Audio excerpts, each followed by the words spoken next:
Who is Steve Jobs? Well, he's the founder of Apple and of Pixar. Imagine that.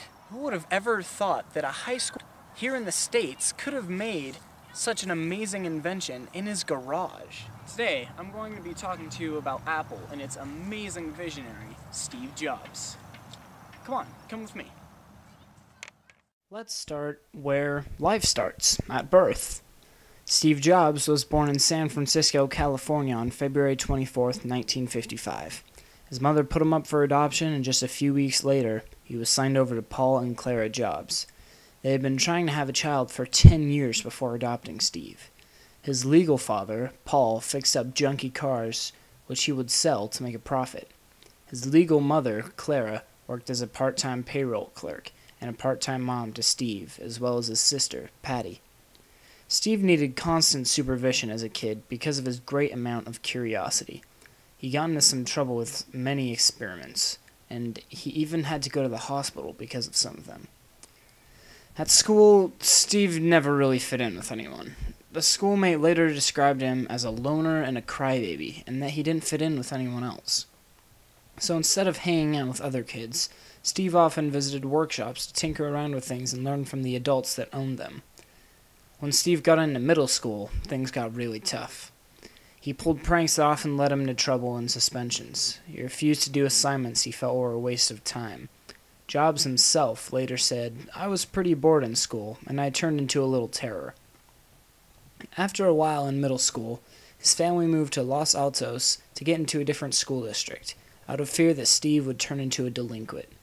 There are many scientists in the region, and it would soon be known as Silicon Valley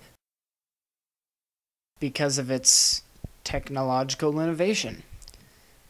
In high school, Steve started to finally make friends. He became more and more interested in electronics and computers. He graduated high school in 1972 and decided to go to Reed College in Portland, Oregon. It was, however, a very expensive school, and he failed his first semester. He also felt bad that his parents were spending so much money for him to attend this school, so he dropped out. Instead of going home right away, Steve Jobs hung around the campus, living in empty dorm rooms and sitting in on classes. Sitting in on a calligraphy class later gave him the idea to use multiple fonts in a computer, which had never been done before. After some thinking, Steve moved back with his parents to get a job so that he could move to India, hoping he would find some kind of success there. When Steve was back home, he found a job at Atari as a technician. He didn't get along with a lot of the employees, so he worked nights only. Steve Jobs and a friend named Steve Wozniak created a game on the Atari called Breakout.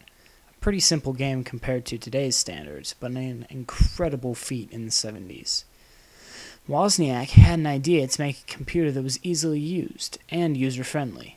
He wanted it to hook up to a normal television screen and also use a QWERTY keyboard instead of switches. On June 29th, 1975, after rounds of designing, programming, trying, and failing, Wozniak finally typed a few letters on his new keyboard, and it worked. He was astonished, and it was the first time in history anyone had typed a character on a keyboard and seen it show up on a screen right in front of them. Wozniak finished his invention by March 1st and showed it off to a club he was in. Although Wozniak would have been happy to give it away to a company, Steve Jobs saw an opportunity for some money-making. They immediately started working on circuit boards and even sold some of their own possessions to make money to keep their ideas flowing. They eventually came up with the name Apple Computer after a while of trying out technical terms, which neither of them liked very much. Apple Computer was officially founded April 1st, 1976, and it was no April Fool's joke. Jobs got a loan for $5,000 to assemble the computers. They couldn't afford to rent a space to work, so they worked out of Steve's parents' garage. After selling them to a computer shop, they made $8,000 in profit from their computers. The company of Apple was on its way. Jobs and Wozniak had made their first sale. However, computer hobbyists were disappointed that the new computer didn't have an interface that would add the basic computer language to run the computer. Before BASIC could be loaded, the computer had to be programmed with data entered by hand. Finally, Wozniak solved that problem by creating a $75 card that that plugged into the computer's expansion slot, much like a USB drive today, and allowed users to load programs from cassette tapes. Apple grew from there. They got loans and business help and got a president of Apple named Michael Scott. No, not the guy from The Office. This is the real deal. The second Apple computer was released in 1977, and even though it was 3 times as much as the first one, it was a huge success. Floppy disks were then being used by the Apple II, which gave it even more success. The computer kept on being developed, and a calculator, which made it available as a business tool as well as a home tool.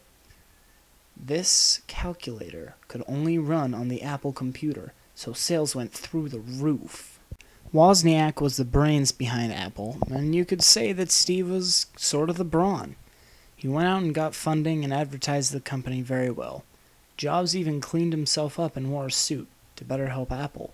Wozniak continued to improve the Apple II and later started to create the Apple III, which would be intended for business work instead of school and home. They started to grow exponentially and realized that they really couldn't work from a garage anymore, which resulted in nearly $12 million annually. Apple now had 1,000 employees and 15 buildings in the Silicon Valley. After a lot of stock shares, the company's net worth grew to almost $2 billion, and Jobs' own net worth was more than $100 million. It had been a fast and furious ride from a garage in Los Altos to a company worth billions of dollars, but as with any ride, there are bound to be bumps along the way. Other computers were starting to be developed, one in particular being the IBM. Even though it was inferior to the Apple computers, it had the power of a known and trusted company. By the end of its first year, IBM had sold 50,000 computers, while Apple was left in the dust. Apple recovered with a computer called the Lisa. It implemented a mouse as well as a keyboard. The Lisa also came with 7 software applications, including spreadsheets, a word processor, and a drawing program. Even though it was an amazing product, it was $10,000, which made it only available to businesses. Its processor was slow and the disk drive was unreliable, so it didn't sell much. Then came the Macintosh. This new computer would be for the average person, not a rich business owner. Ultimately, it would have the same features as the Lisa, but with a much lower price. The Macintosh ended up being $2,500, even though they had aimed for it to be only $400. The Macintosh was announced through a television commercial during the Super Bowl on January 22, 1984. However, the computer still didn't sell very well, and Apple was starting to plummet downwards. Jobs hired a new CEO named John Sculley.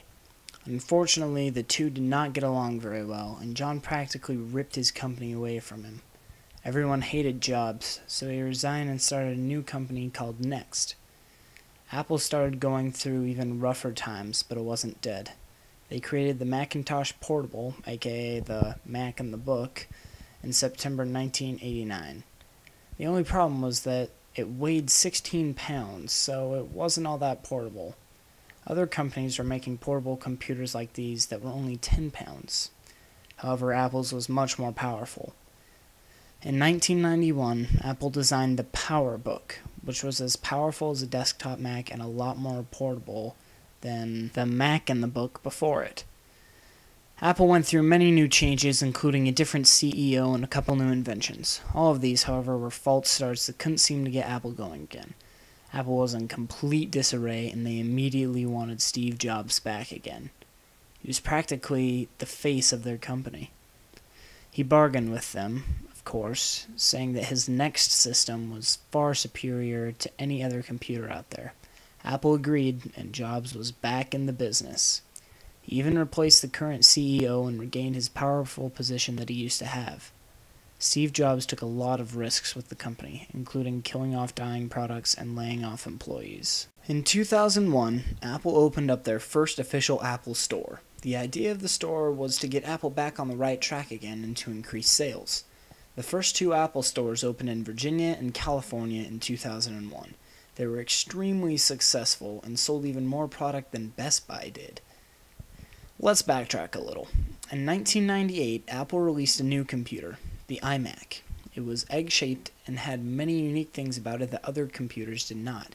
It had multiple colors to choose from, it was extremely user-friendly, and it also had a USB port.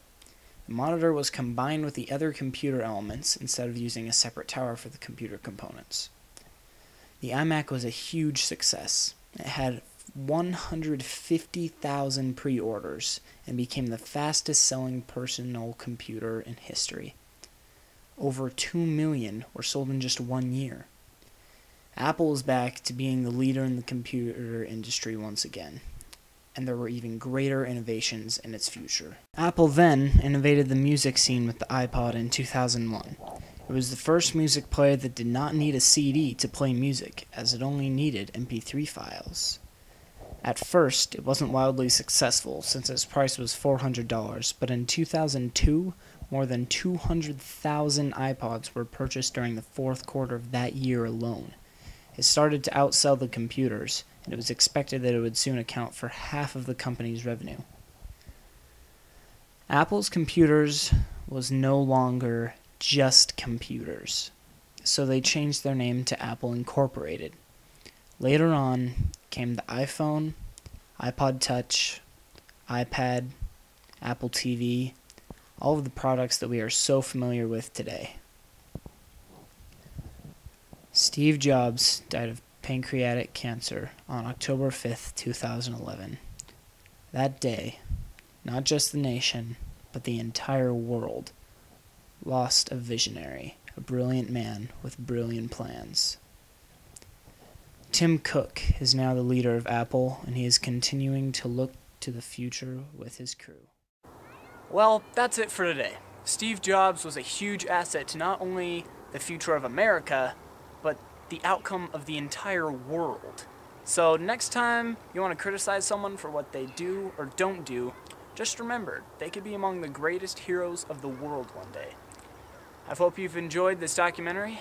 Signing out, Carter Egan.